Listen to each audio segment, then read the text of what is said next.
This critique of Soviet literary life, especially in the 20s and 30s, received a fuller expression in her 4-volume Діти Чумацького шляху, Children of the Milky Way, which was also written after the war and published in 1948. In general, she was enormously productive throughout the 40s. It was almost as though she had been released from silence, and she was driven to bear witness to the experience of her generation. Now, the writer was also anti-Nazi, and she was critical of various nationalisms, including the OUN-type nationalism, the Organization of Ukrainian Nationalists. She was opposed in principle to any racism, any authoritarianism, any elitism, and she applied this criticism consistently to all regimes, all ideologies. For example, Humenna complained of the narrow-minded, caste-like attitudes of those Ukrainians who had arrived from Central European countries and Galicia in the wake of the Nazi invasion. So she was angered by the self-appointed nationalist leadership in literature. This means Olena Taliha's circle, viewing them as newcomers who considered themselves aristocrats of the spirit, Nietzscheans, and thought that they were predestined to play star roles in the new Ukraine, the new Ukrainian culture, the new Ukrainian literature. She thought, and this is how she expressed her criticism, she thought they were half-baked and arrogant. Now, these are the first impressions in the diary. They're a bit toned down in the novel, because by the end of the war, other things had happened. She was aware of other complexities, and she pointed out, among other things in the novel, that Taliha died a heroic and tragic death at the hands of the Gestapo. This general characterization of Humenna would not be complete without mentioning her sympathy for a particular kind of feminism, one that she linked to her fascination with ancient cultures, especially the Tripolian, 5000 to 3000 BC, and the Scythian, 700 BC to 200 AD, and with the matriarchal traditions that have left a powerful trace in Ukraine. The author read very widely on the subject of ancient cultures. In the 30s, she was essentially out of a job. She became an amateur archaeologist. She attended conferences on archaeology. In the mid-30s, she participated in the excavation of prehistoric sites, the Tripilia site, for example. These interests received a large degree of attention in the novel, where they are articulated by Mariana, the leading protagonist and the author's alter ego, who considers herself, quote, a citizen of the millennia, and for whom the longue durée provides a distancing perspective on the tragic present and allows her to keep faith with humanity. The interest in ancient history would later inspire several of Humenna's post-war works. But in the diary, these ideas are articulated in a much sharper manner. The millennial view of cultural development frames the critique of racism and of contemporary nationalism. For example, she dismisses a sense of national identity based on the more recent Christian traditions as, quote, lamentation over lost churches.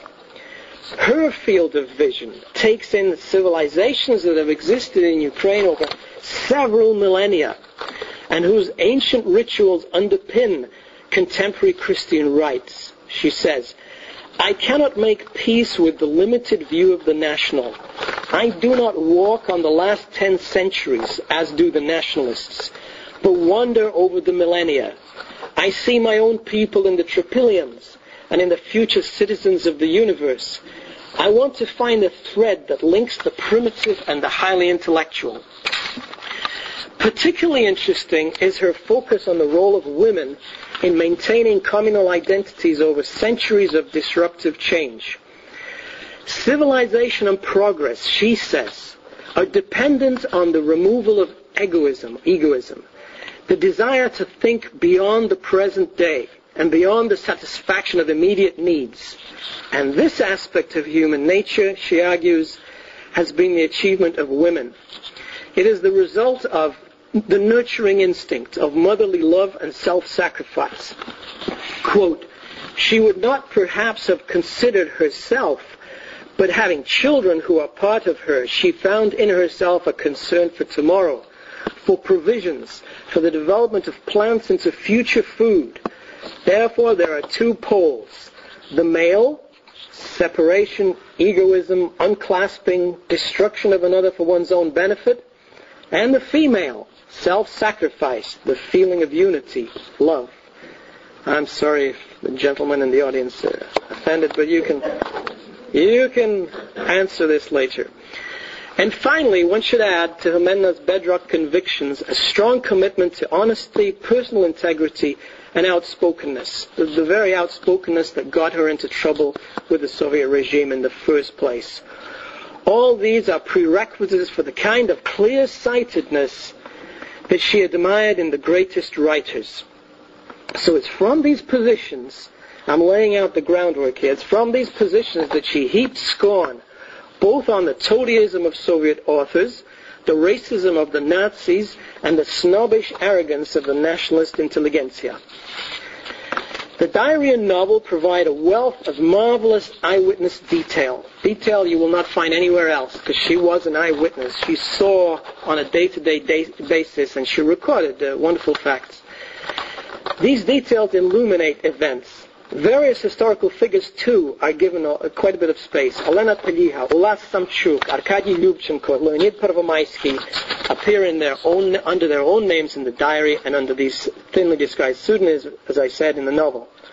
Relations between Ukrainians, Russians, Jews, and returning émigrés from Galicia and the West are keenly observed.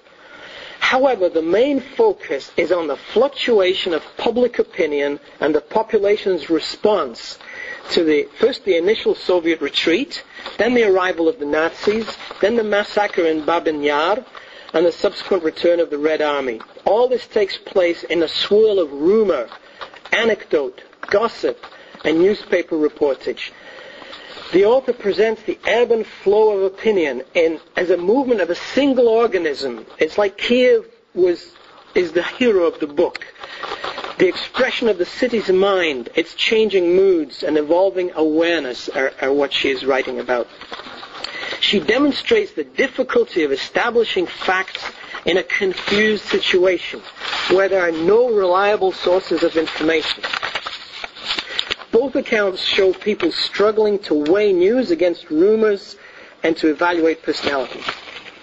However, there are very substantive differences between the diary and the novel. I'd like to focus on one, the depiction of Jews and the issue of anti-Semitism, and to ask how the changes she made in the novel illuminate Humenna's writing. The diary notes the escape of Jews from Kyiv of many Jews in the first days of the war. It's clear they often feel like foreigners among non-Jews who resent their relative affluence, which is revealed by their clothing, their behavior, their influential positions, and so on, and their abandoned apartments, which are usually the better apartments, and the fact they are leaving the city's defense to others. This resentment is sometimes phrased as a criticism of non-combatants, but there are other disquieting notes that suggest a deeper animosity and the imminence of violence. The diary's account of the anti-Semitic mood is considerably harsher and a lot less sentimental than the novels. It documents a rapidly growing, menacing hatred. There's no evidence of the sympathy and pity for Jews that was typical of earlier philo-Semitic literature, the literature that preceded the 20s. No reaching out of hands.